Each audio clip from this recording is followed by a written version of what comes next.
Democrat-run cities fuel the economy, keep many red states afloat.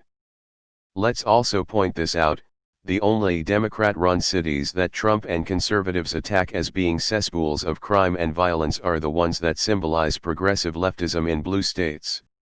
They never include cities in the South and Midwest in heavily red states in this, even when they have Democrat mayors and even when those cities are much worse than the cities they're attacking. Take Dallas, it has around 4x the per capita murder rate of NYC. Not double, not triple, but quadruple the murder rate of NYC. You'll never hear Trump attack Dallas as a violent cesspool, because it's in Texas. You'll hear him attack NYC, of course. Take Kansas City. It has almost 10 times the per capita murder rate of New York. You'll never hear the right attack Kansas City as a cesspool of violence, because it's in a red state. In fact, of the top 20 most dangerous cities for per capita murder in the US, more than half are in red states. When you look at the per capita murder rates by state, 7 of the top 10 most dangerous states are red. Out of the top 15 earners for states, 11 of them are Democratic states. Of the bottom 15 earners, 12 of them are Republican. Of the top 12 states that require federally funded money to function, 10 of them are Republican. If states were self-reliant, within a decade, no changes to economy, only 4 Democratic states would go bankrupt. Compared to 14 Republican states. You can do the math yourself. https://www. moneyrates.com/research center/federal income taxes by state, HTM. Yeah, we know. We give way more money than we take. They take way more money than they give. And they spit in our faces all the while. We know. Considering how Republicans treat California and New York, I really wish they'd cut all funding to red states. The people who need to see this won't, and even if they did, they wouldn't believe it. An overwhelming majority of people who live in this country live in Democrat-run cities. I'm sure if they were presented a viable alternative they might consider voting for one. Unfortunately, the Republican Party doesn't seem to be interested in doing that, only pandering to the minority of people who live in rural areas while capitalizing on low turnout in those cities and taking advantage of the Electoral College as a mechanism of keeping their archaic ideology in the conversation. Reminds me of this article, https://www. Brookings. edu/blog/theavenue/2019/09/10/America has two economies and they're diverging fast/ by the Brookings Institution. Here's a quote that sums it up. Democratic districts have seen their median household income soar in a decade from $54,000 in 2008 to $61,000 in 2018. By contrast, the income level in Republican districts began slightly higher in 2008, but then declined from $55,000 to $53,000. This is likely true for state taxes and spending, too. About a decade ago, The Stranger published this map of Washington state, https://media1, fdncms. com/stranger/imager/u/large/260122110/Siddelede click. JPG. It shows both the politics of each county and how much of every dollar that county provides to the state vs how much gets spent in those counties. King County, home of Seattle, got the least bang for their buck with 62 cents for every dollar they paid in taxes. It's so stupid. I love it when the right keeps saying the riots in Democrat-run cities. Yeah, no shit. All the big cities is where people live, so that's where riots take place. Nobody riots in bumfuck redneck small towns, because it would get no attention, and there is no people there, and all the big cities are run by Democrats, because big metropolitan areas are liberal. It's like saying that, oh, sharks only attack people in the water, never on land. Weird, huh? Yeah, not shit, because sharks live in water, not on land. I would love to see the Deep South try to secede. Within months they will be begging to come back because they are starving, have no medical supplies, and can't set the time on their microwaves. All these red state chuckle fucks getting socialist handouts, the thing they rail against the most. Yet we have the least representation. It's at least 3x more expensive to live in most major cities in the US, which means on average we pay more taxes. One person equals one vote is the least we deserve. New York City checking in. Fuck every single Republican in a red state who whines like a dishonest puts about socialism.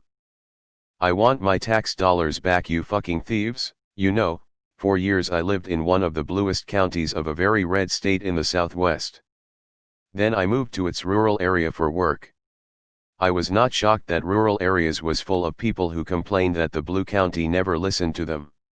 They would say, I don't need blue county's politics in my small town. They projected a fierce independence from big government. It was a pretty standard rural area with small town thinking. Yet, when I lived in this small town, all I could find is welfare, welfare, welfare. The opposite of what they said were their principles.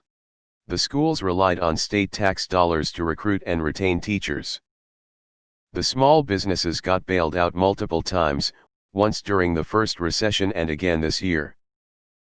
I met more people who were on government assistance than I had when I was in the blue county. There were drug treatment programs sponsored by state tax dollars everywhere. It was just non-stop. It was amazing that the rural residents freely used government assistance funded by the state's tax dollars. But then they also felt like the blue area, where most the money came from, shouldn't have input in how that money is spent. And the funny thing is that no one in the blue county really cared that all that money goes to rural areas. What were they going to do? Cut off the funding and let the town die? If the small town residents could survive on their own, they would have based on principle. But they couldn't, so they yelled angry libertarian things, but then took the handouts when no one was looking. They continue to bite the hand that feeds them, and I can't help but to wonder if or when the blue areas will call them on their bluff. Not all rural and urban dynamics are this way, but my experience feels like irony in its truest form. Fun relevant fact. If California were a sovereign nation, it would have the 5th largest GDP in the world. Democrat metropolitan areas, we are the economy. Is there a way us blue areas can hold some kind of strike against red states? Sanctions, if you will. Puts fingers in ears and rocks back and forth, taking a shot every time Hannity mentions his guest's newest book, that's out now, by the way. LA la la la la la la la la not listening la la la la la LA. All of the largest major US cities are Democrat run because the populations are diverse and they tend to elect leaders who support their values. Red states only operate the way that they do because blue states subsidize their shitty policies. It's tiresome watching loudest, most repugnant segment of our population badmouth the people keeping them afloat, all while accusing others of being lazy and entitled.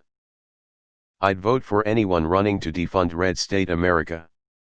Cut my taxes by ending farm subsidies. Seriously, I've had it with the backward conservative bullshit.